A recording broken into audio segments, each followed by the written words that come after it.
well as the other audience members, we ask that you turn off your cell phones now and refrain from texting during the show. As mandated by federal copyright law, any form of unauthorized recording or photography is strictly prohibited. There will be no intermission. Thank you, and enjoy the performance.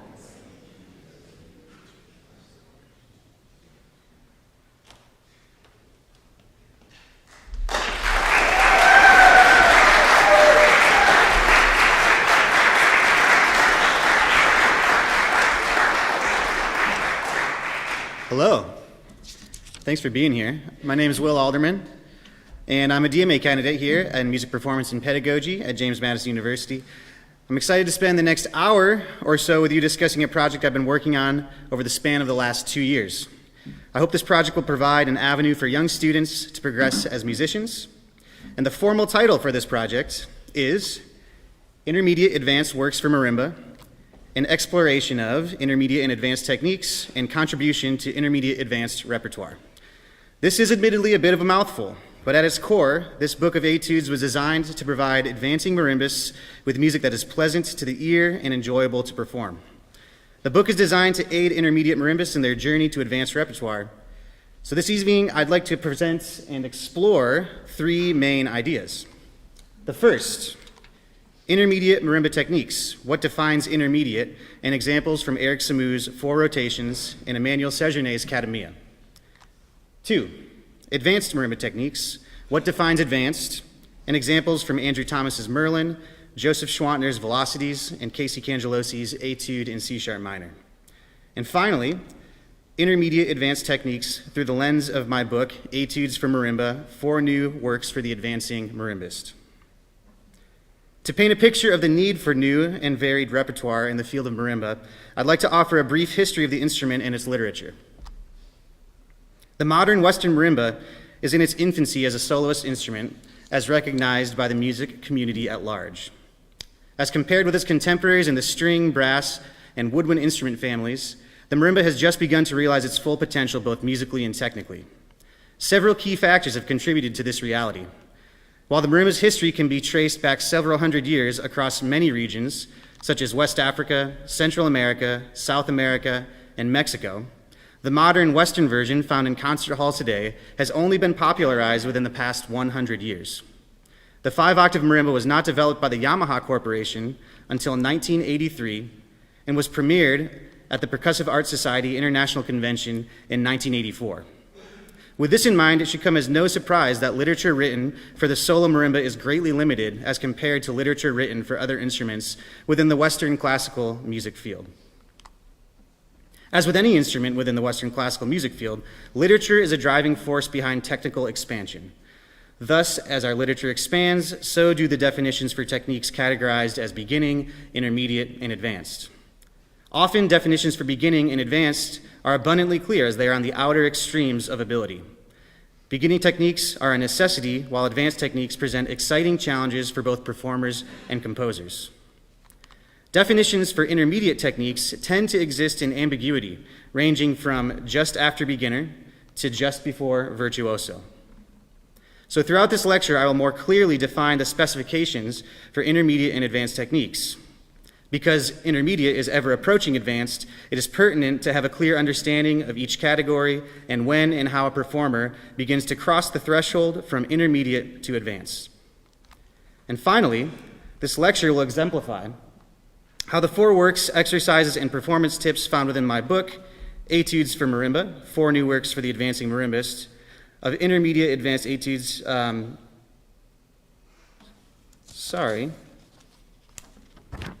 my page is out of order. Let me try again. This will explain how my book takes us from intermediate to advanced through the lens of my book and the intermediate advanced etudes found within. So, on to defining intermediate. As the marimba has evolved, many prominent composers such as Joseph Schwantner, Eric Owazen, Daniel Druckmann, Steve Stuckey, and Stephen Mackey have written significant virtuosic works that have become standard repertoire within the field of marimba performance. However, due to an eager desire to produce virtuosic literature, a void in quality material suited for the developing or intermediate marimbist has been lacking. In her book, Intermediate Masterworks for Marimba Volume 1, Nancy Zeltzman, a world-renowned marimbist and professor of percussion at Boston Conservatory, addresses the staggering lack of content available for the intermediate marimbist. On the status of available repertoire, Zeltzman writes, "Most of the substantial solo and chamber works for marimba are extremely difficult technically and musically, and predominantly in a contemporary musical language. They may include complex rhythms, unfamiliar elements and instructions in the score, and rapidly changing notes. A similar issue arises when literature fails to provide technical challenges and content that propels students toward advanced literature." So Zeltzman continues in her book. "Meanwhile, off in another corner are many catchy, pattern-based compositions comprised of simple, repetitive tunes and chord structures, usually in a steady, even rhythm. They sound completely natural on the marimba, and some are wonderful works, even cornerstones of the repertoire. Percussionists are drawn to their grooves. Many students grow up on the latter. It gets their hands moving and builds coordination. It's fun, but such an exclusive diet limits growth as a musician, and it's difficult to find your way from the latter to the former. The question then stands, what criteria encompasses intermediate techniques? By defining the technical aspects of music and approach to marimba playing, one can begin to surmise the defining elements. Nancy Zeltzman goes on to describe intermediate. In my experience, an intermediate player can conquer an isolated challenge, like a big reach or complex rhythm, but not a series of tasks, one after another, that are challenging in a lot of different ways. My ideal is for students to feel comfortably challenged without being discouraged. This description of the intermediate musician will serve as the foundation for the more carefully defined techniques to come. As previously stated, intermediate level literature exists on a spectrum. Next, I'll explore those techniques that exist in the middle of the bell curve of intermediate, all the way through those found prior to techniques in advanced literature. I'll categorize this level of technique and performance as intermediate advanced. In the next part of this lecture, I'll delve into definitions of intermediate techniques, such as rapid, isolated independent strokes, rapid alternating independent strokes, rapid double vertical strokes, quick, large, interval changes, octaves, lateral strokes, and rolls. I'll provide examples from Eric Samu's 4 rotations and Emmanuel Sejourné's Academia to underscore these techniques found in the current popular intermediate repertoire. Independent strokes and alternating independent strokes are foundational techniques for the 4-mallet marimba performance.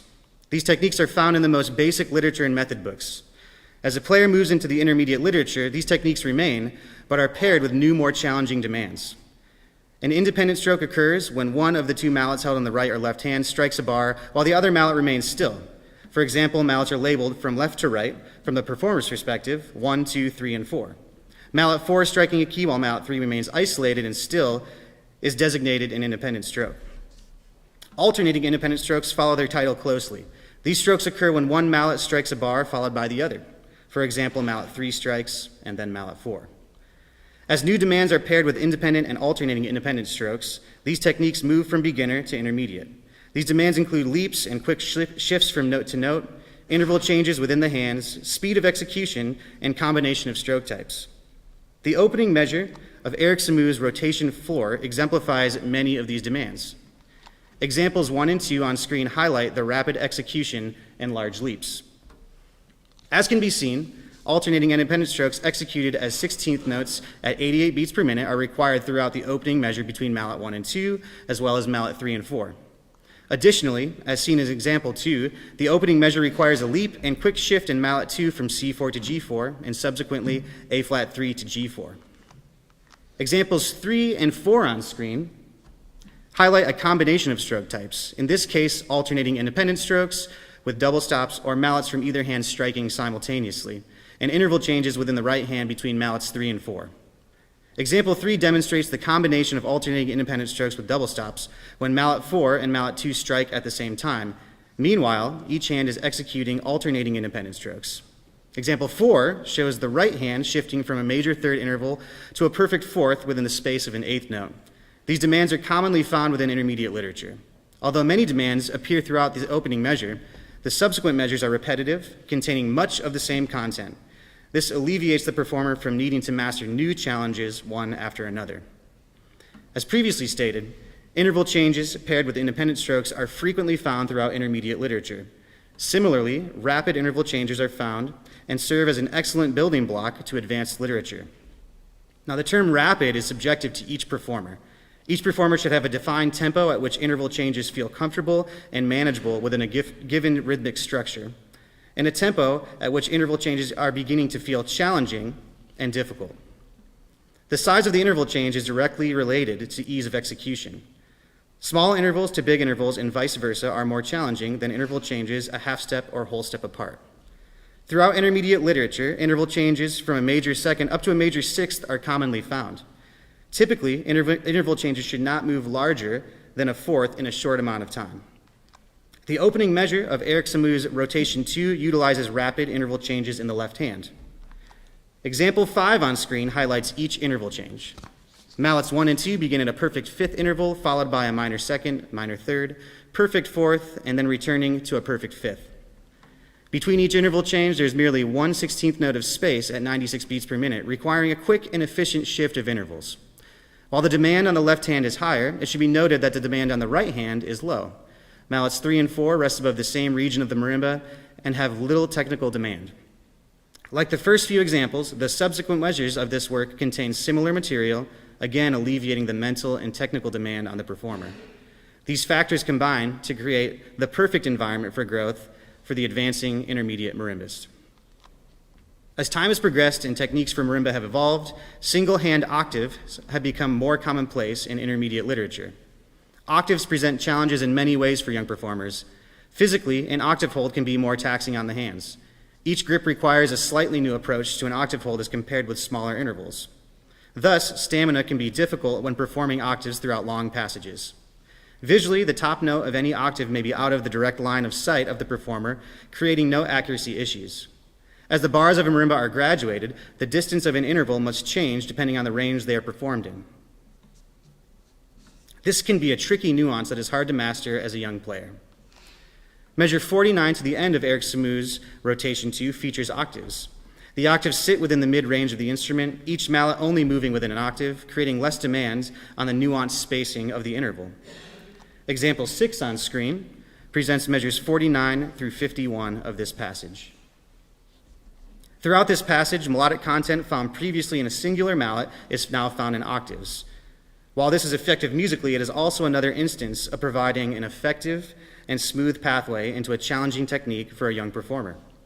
Rather than having to learn new music along with a high-demand technique, the performer can focus solely on technical proficiency in light of the familiar notes. Another intermediate technique previously thought to have been reserved for advanced literature is lateral strokes. Lateral strokes function musically in a similar way to alternating independent strokes. However, they require a different execution from a physical perspective. The performer must decide at which tempo and rhythm to switch from alternating independent strokes to laterals. Laterals occur within one hand between two mallets, either mallets 1 and 2 or mallets 3 and 4. They can contain an infinite number of strokes. However, it is common to find laterals in groupings of 2, labeled as double laterals, or 3, labeled as triple laterals. Double laterals are executed as a double vertical stroke combined with the roll of the wrist, either low to high, mallet 1 to 2 and 3 to 4, or high to low, mallet 2 to 1 or 4 to 3. Triple laterals and beyond are executed in a similar fashion at the initiation of the stroke, and then utilize quick twitch muscles to continue an even, rapid alternation between the two mallets, beginning with either the outside mallets, mallets 1 and 4, or inside mallets, mallets 2 and 3. It should be noted that laterals required to be executed for a lengthy period in a work are considered an advanced technique. However, an isolated measure or 2 of lateral strokes, double or triple, are manageable to the intermediate performer. One-handed rolls fit into a similar category as laterals and are liable to be seen in literature as labeled as intermediate. I believe one-handed rolls exist just outside the realm of intermediate techniques and therefore will not cover them in this section. Eric Samu's rotation 1 contains instances of both double lateral and triple lateral strokes. Example 7 on screen presents the final measure of rotation 1, which features double laterals in the right hand, moving from mallet 3 to mallet 4. While this passage requires a strong level of proficiency, there are several elements that make this appropriate for the intermediate performer. First, the length of passage is quite short, only one measure in length. Second, the musical ideas are in groupings of 6, sequenced down by octave, alleviating the performer of complicated note learning. And last, the hand performing the laterals, the right hand, is holding either a perfect fourth or perfect fifth interval, avoiding any large interval changes that could further complicate the passage. Because of these factors, the performer can focus on the technique at hand, no pun intended. Double laterals. Example 8 on screen shows how Samu's use of triple laterals in rotation 1.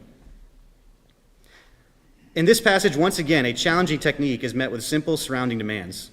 While the triple lateral strokes pose a challenge to the intermediate performer, the pitches do not change, the hands remain placed in the same region of the marimba, and the intervals are held at a comfortable perfect fourth and perfect fifth interval. Double vertical strokes, like independent strokes and alternating independent strokes, are a foundational element for four-mallet marimba technique. The technique follows its title closely. In one hand, either right or left, both mallets strike the keyboard at precisely the same time. Furthermore, like other foundational techniques, when double vertical strokes are paired with additional demands such as interval changes, rapid repetition, or leaps, this technique moves from the beginner category to intermediate. Emmanuel Sejourné's Academia features rapid double vertical strokes. Once again, this term may be subjective based on the performer's ability. However, it is my opinion that a 16th note space at 112 beats per minute, as observed in Academia, is rapid for the intermediate performer. Sejourné is sure throughout this work to avoid rapid double verticals appearing more than 2 at a time. As rapid double vertical strokes appear 3 or more times, the technique begins to move into the intermediate advanced category or to the advanced category.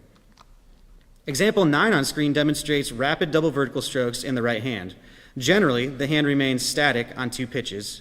When the hand does deviate, the interval shift is manageable, moving from a major second to a perfect fourth, and then back to a major second. Additionally, the interval changes are executed at an 8th note space.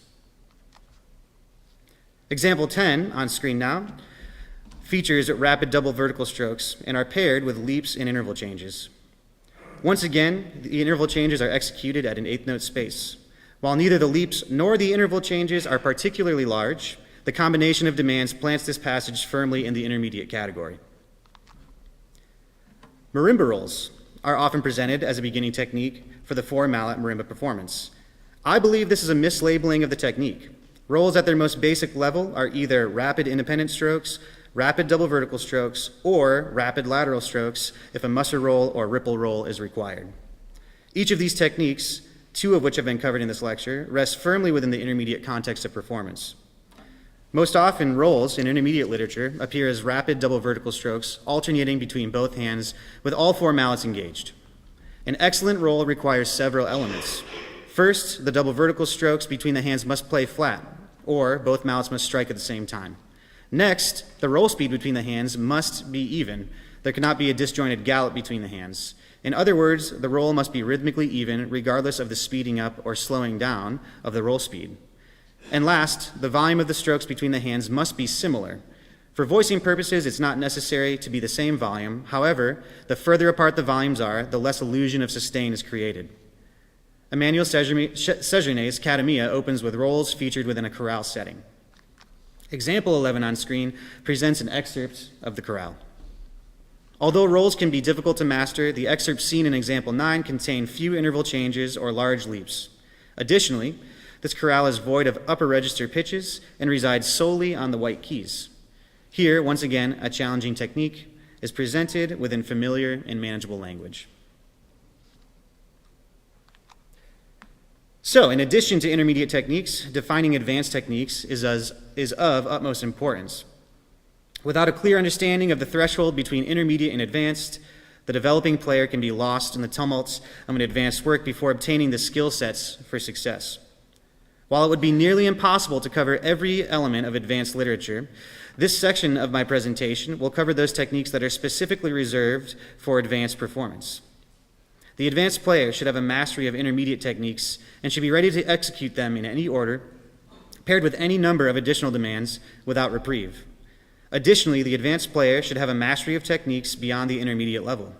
These techniques include one-handed rolls, double and triple laterals without break, covering large portions of the marimba, large and quick leaps, perpetual motion without break, and independent contrasting motion between the hands.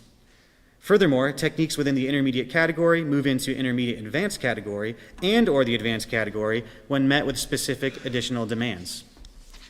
It is pertinent to recall Zeltzman's definition of intermediate and advanced techniques as we highlight them.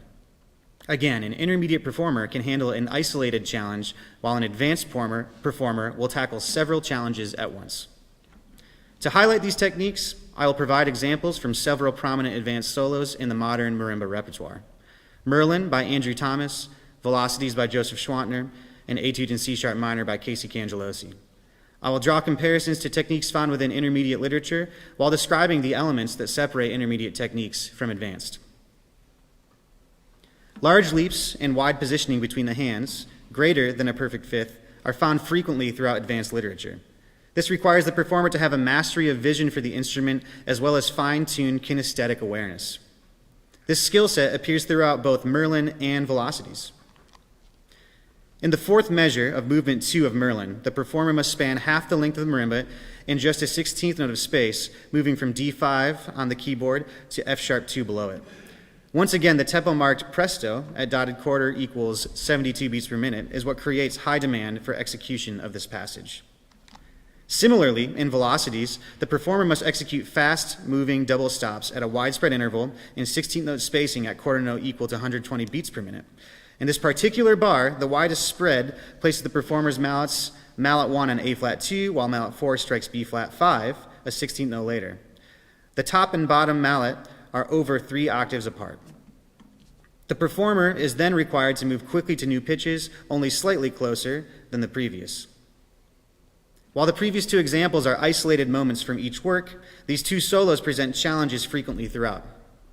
It is important to recall that intermediate repertoire may present similar technical challenges. However, they will be presented in isolated manners and surrounded by familiar, comfortable material. Octaves, as mentioned previously, present several challenges. In advanced literature, it is common to find octaves presented in rapid succession, covering large portions of the marimba and performed between the upper and lower registers. Merlin contains arguably the most famously challenging passage of octaves in advanced literature. The first passage, measures 90 and 91, is presented as singular octaves performed between the inner mallets 2 and 3. Already, this is a high level of difficulty, as the previously stated tempo and 16th-note rhythms create high demand physically. Shortly thereafter, at measures 94 through 96, a similar demand is observed. However, this passage includes the addition of an octave in the right hand paired with the octave between the inner mallets. This presents immense accuracy and stamina challenges. And as discussed previously, double and triple laterals can be found in isolated moments throughout intermediate literature. In advanced repertoire, each can be found in lengthy passages paired with motion up and down the instrument and interval changes. An example of this is found in the opening section of Casey Cangelosi's Etude in C-sharp minor. As can be seen, the passage covers several octaves of the marimba, increases in rhythmic density, and contains interval changes in both hands. An advanced player would be required to negotiate each of these elements while executing the triple lateral strokes. And so, the 4 etudes found within my book, Etudes for Marimba, 4 new works for the advancing marimbist, are designed to provide that pathway to advanced literature for the progressing marimbist. The etudes and the techniques found within are categorized by me in the intermediate advanced level, or the level between intermediate and advanced. Now, I do not claim to have encompassed the full range of techniques and skills relevant to the intermediate advanced player in these works. Nonetheless, the accessible language, length, and techniques included within serves to build the skill sets conducive to the successful advanced professional performer. The techniques I will be detailing include many I have already discussed: octaves, double laterals, perpetual motion, widespread hand positioning, rapid and perpetual double vertical strokes, rolls, contrary motion, and hand-to-hand independence. One of the obstacles to advanced literature for the young player is the use of contemporary, sometimes atonal, compositional language. Players progressing through their music career may not yet have developed a palate for such works. The 4 etudes I have written contain language that is tonal, easily digestible, and easy to analyze for the young player. Moreover, while advanced works can last upwards of 15 minutes or more, the length of my etudes range from 3.5 minutes to 4.5 minutes, providing a manageable volume of content for the advancing intermediate performer. I'll show how techniques found within my books serve to develop techniques desired by the professional marimbist. And throughout this section, I'll draw comparisons to the intermediate etudes and advanced solos previously discussed. I'll show how my 4 intermediate advanced etudes provide that comfortable intermediate technique, as well as introductions to advanced content that prepare marimbas for the next level of repertoire. The etudes in my book, again, are designed to be progressive in difficulty. Each etude possesses several techniques previously discussed throughout this lecture. The first etude found within my book is Etude in E-flat major, and it's nearest to the intermediate level of technique and performance. The Etude draws influence from works and composers that influenced me as a young player. Pieces such as Land by Takatsugu Muramatsu and Polaris by Mark Ford sparked my interest in the instrument. The Etude is written for a 4.3 octave marimba, and this decision was made for 2 reasons. First, the availability of 5 octave marimbas is scarce for young players. Typically, 5 octave instruments are not available to performers until they begin their time in higher education. 4.3 octave marimbas are still the most common instrument available in the public school setting. And second, the extra range of the 5 octave marimba can present a higher level of difficulty as it presents a greater distance to cover. So this etude is meant to be harmonically beautiful and technically pattern-based. The techniques addressed in this etude are rapid independent strokes, perpetual motion, widespread hand positioning, and rolls. Independent strokes comprise much of the etude. They're presented with varying levels of difficulty throughout. The A section of the piece contains manageable independent strokes with ample amounts of space between phrases for the performer to regroup mentally and physically. The opening measure of the work contains independent strokes within an E-flat major 7 chord, arpeggiated in an ascending line. This measure covers the span of the marimba and can be challenging for a young performer. It is designed to be executed with the hands largely remaining on one register for the entirety of the run. The left hand remains on the black keys or upper register, while the right hand remains on the white keys or lower register. Like examples from Samoo's 4 rotations, this measure requires quick shifts from note to note as the entirety of the instrument is covered. Generally, the performer can hold a manageable 4th or 5th interval in each hand throughout this run. The preceding measures present comfortable material for the performers. This passage, along with much of the A section of the etude, would fall within the intermediate category while presenting achievable challenges.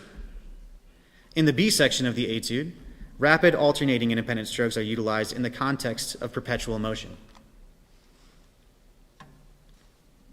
This section, marked as a little faster, presents a physical challenge to the performer with rapid independent strokes. Perpetual motion presents physical and mental stamina challenges, as well as with constant 16th notes being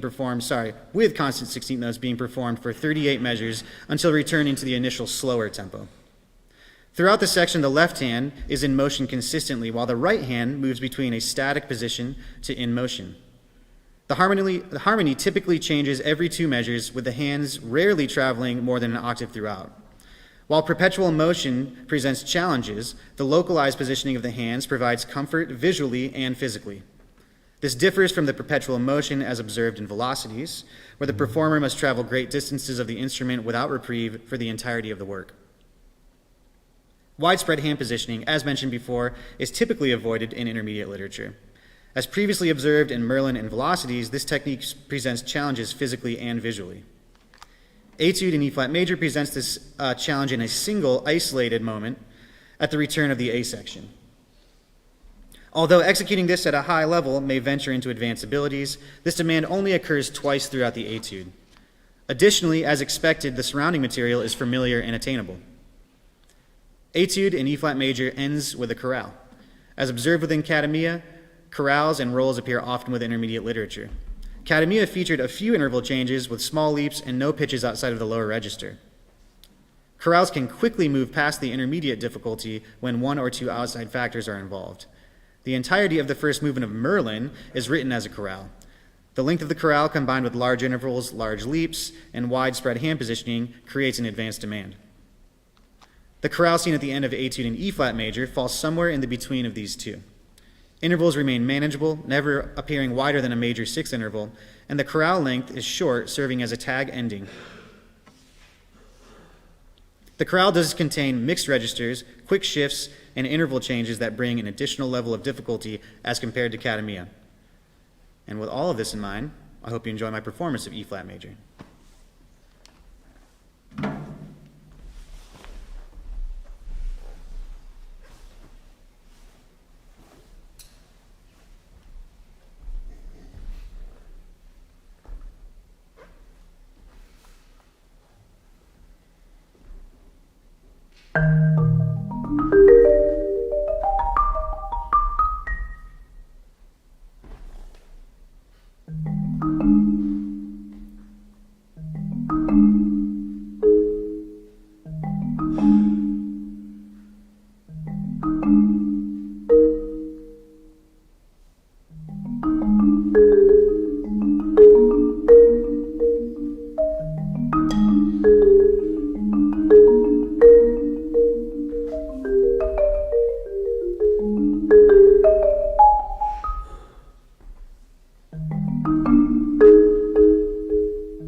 So the next etude found within my book, Etude in C major, was one of the first of the four etudes written.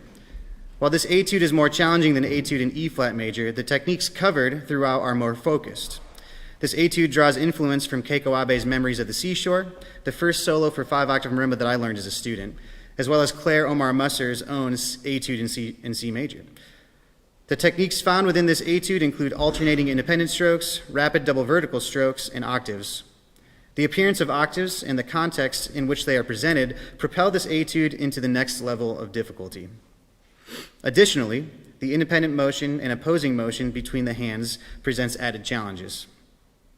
The main idea presented throughout the A and A prime section of Etude in C major is alternating independent strokes in the right hand with ascending scalar patterns and descending thirds in the left hand. The right hand remains static over a major third and minor third interval, affording the performer the opportunity to apply all focus to the left hand demands.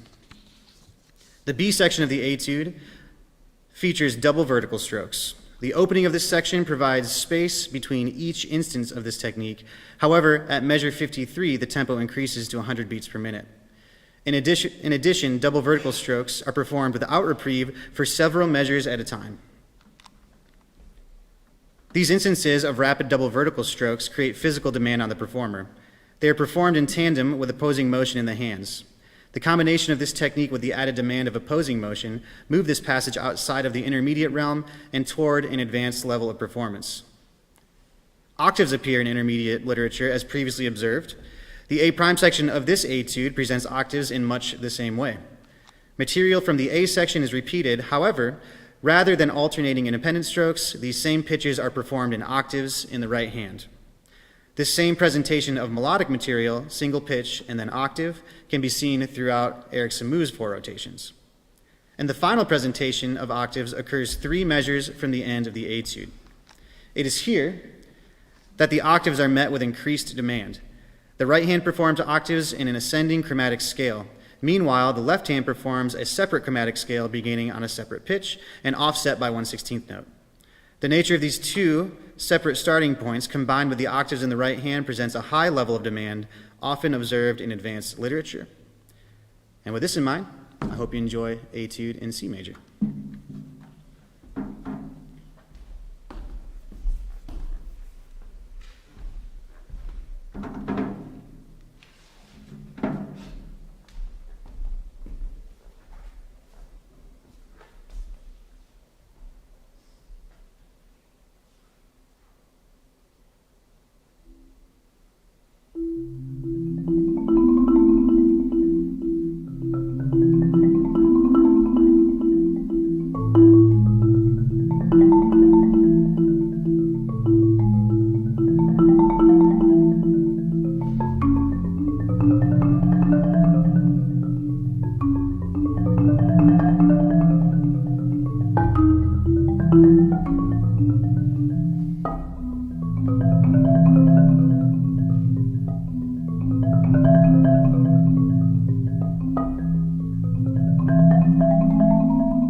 Thank you.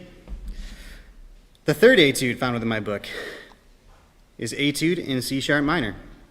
This etude is influenced by harmonies found in popular music.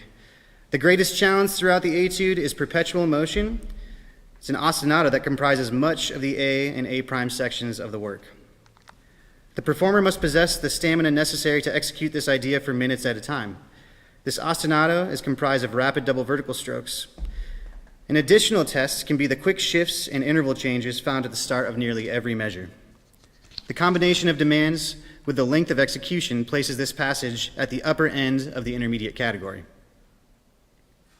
Double lateral strokes are the first technique presented in this etude.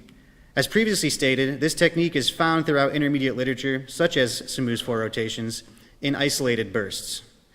Throughout Etude in C sharp minor, this technique is presented as an ornament in grace notes, as well as in a rhythm as 30-second notes. Additional demands include quick shifts as the motive is sequenced upwards by octave. For the advancing performer, the movement from lateral strokes to alternating independent strokes can be difficult as the physical requirements differ between the two stroke types. A moment of advanced difficulty level appears as transitional material centered around an arpeggiated C-sharp diminished 7 chord. The challenges found within these measures include the distance covered on the instrument, the body and hand positioning of the performer, quick shifts, and interval changes. Of the difficulties presented, body and hand positioning require the most attention. The performer must position their body at a 45-degree angle down toward the top of the keyboard while keeping their left hand split between the upper and lower registers. Mallet 1 strikes the black keys while mallet 2 strikes the white keys. Meanwhile, mallets 3 and 4 in the right hand, holding a major 6th interval, are positioned on either side of mallets 1 and 3. The figures then sequence down the keyboard before moving to a split register arpeggiation of the C-sharp diminished 7 chord up the keyboard in thirds. In the closing section of Etude in C-sharp minor, octaves are performed in the right hand as a part of the ostinato. The octaves ascend stepwise in a scalar manner, while the left hand remains static in a major 6th interval. The hand positioning begins at a manageable interval but quickly moves to a widespread position. As the hands spread further apart, the performer must negotiate several factors. The body must move lower to the keyboard to facilitate the spread. The octaves must move to a slightly smaller interval as they ascend the keyboard. And last, the performer must utilize peripheral vision to ensure no accuracy and proper placement of mallets on the bar. And so with this in mind, I hope you enjoy C-sharp minor.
And so, the final etude presented in this book is Etude in G minor.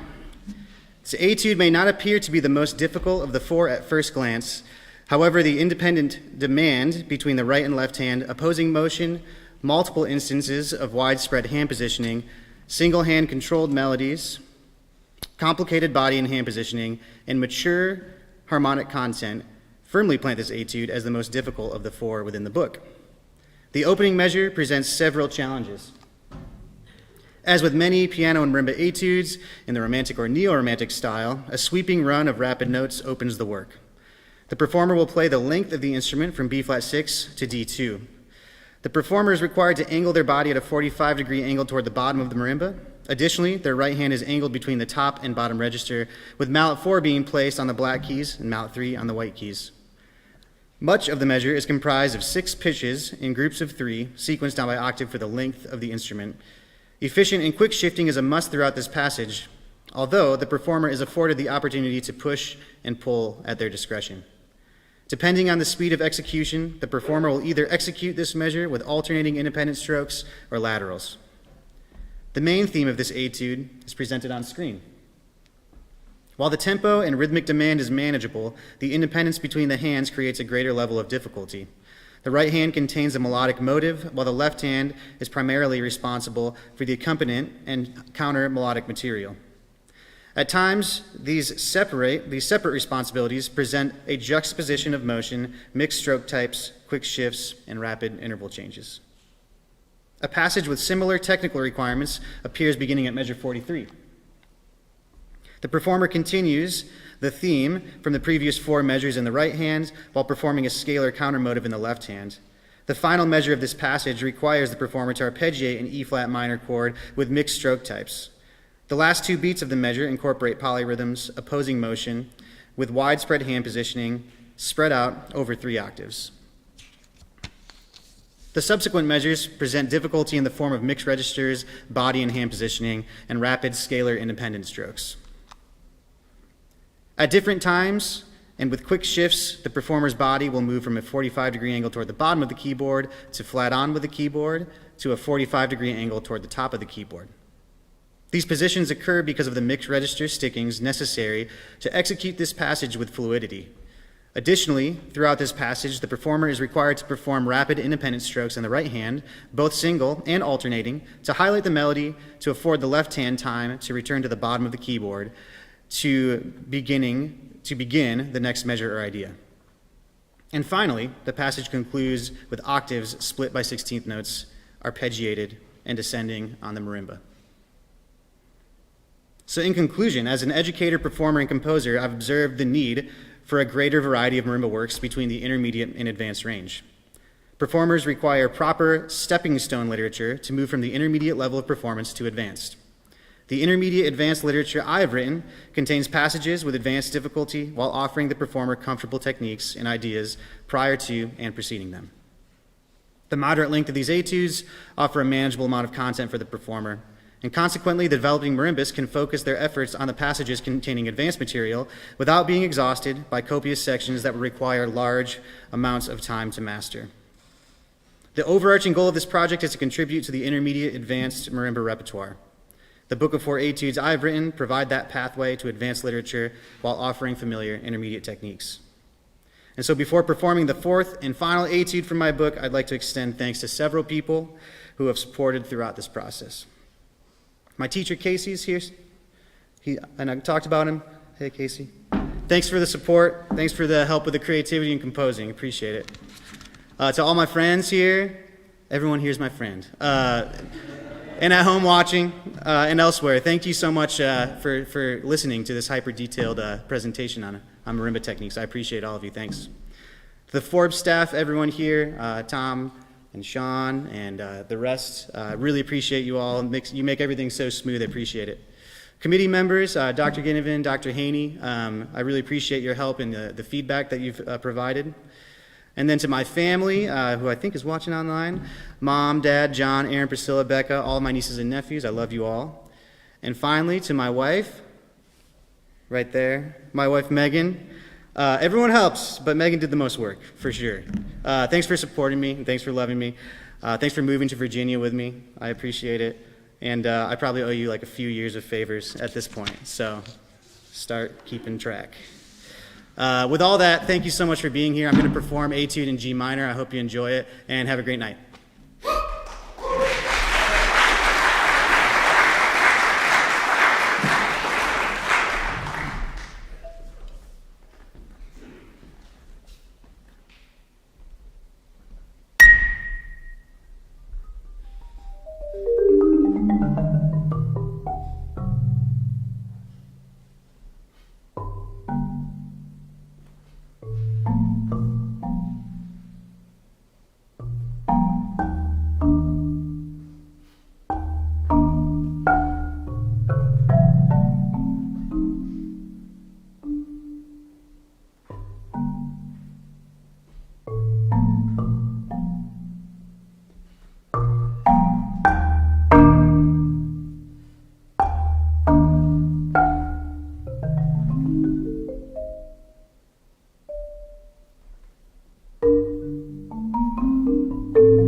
Thank you.